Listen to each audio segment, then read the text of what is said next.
যোগ 10, 15 এবং 22 তারিখ আমাদের কত বলো তো 25, কত আছে 25 এবং ভাগ হবে কত দ্বারা বলো 3 দ্বারা।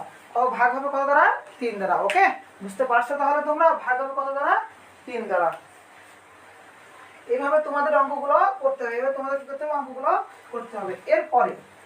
এরপরে দেখো যে এখন কি করব আমরা এগুলো যোগ করব।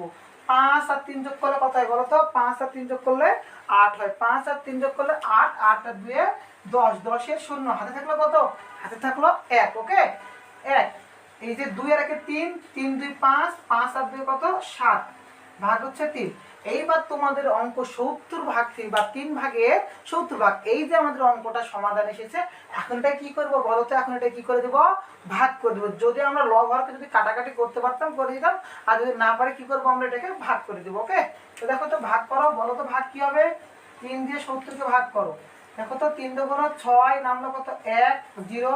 এখন কি করবা 3 3 কে 9, 3 3 কে 9, নামলো কত বলো তো 10 থেকে 9 বাদ দিলে কত হয় 1 হয়। ওকে, এখানে কি করবা 3 কে 1 দ্বারা যদি ভাগ না দেয় কি করবা ওখানে একটা দশমিক নিবা, কি নিবা দশমিক নিবা। ওকে, এখানে তুমি যদি একটা দশমিক নিবা এখানে কত হবে 0 হবে। 3 3 কে 9, আবার নামলে দেখো তো আবার সেম আসবে না, তাহলে উত্তর আমাদের কত বলো তো 23.3, 23.3। ওকে, এই হলো আমাদের গড়। তাহলে বলো তো এই 10 তারিখ 15 তারিখ এবং 22 তারিখে গড় তাপমাত্রা বা গড় কত ছিল আমাদের 23.3 ডিগ্রি সেলসিয়াস।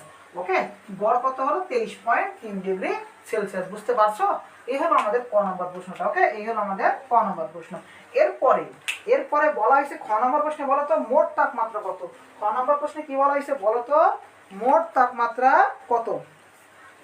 খ নম্বরে বলা হয়েছে মোট তাপমাত্রা কত। হ্যাঁ, তো এখানে দেখো তো মোট মানে কি বলতো, এখানে মোট না বলে যদি যোগফল বলা হয় একই কথা, যোগফল অথবা সমষ্টি কি একই কথা না, যোগফল সমষ্টি মোট তিনটাই কি কথা একই কথা। ওকে, তাহলে মোট করলে আমরা কি করব এই যে তাপমাত্রাগুলো রয়েছে এই তাপমাত্রাগুলোকে আমরা কি করব যোগ করে দিব। ওকে, কি করে দেবো যোগ করে দেবো। দেখো তো খ নম্বর প্রশ্নটা লেখো, মোট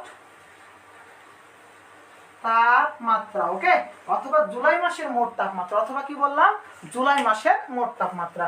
এই যে তাপমাত্রাগুলো যোগ করো, 22 যোগ 25 যোগ 23 যোগ 28 যোগ 25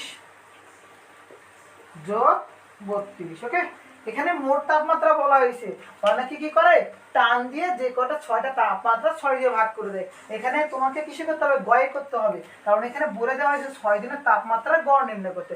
যখন তুমি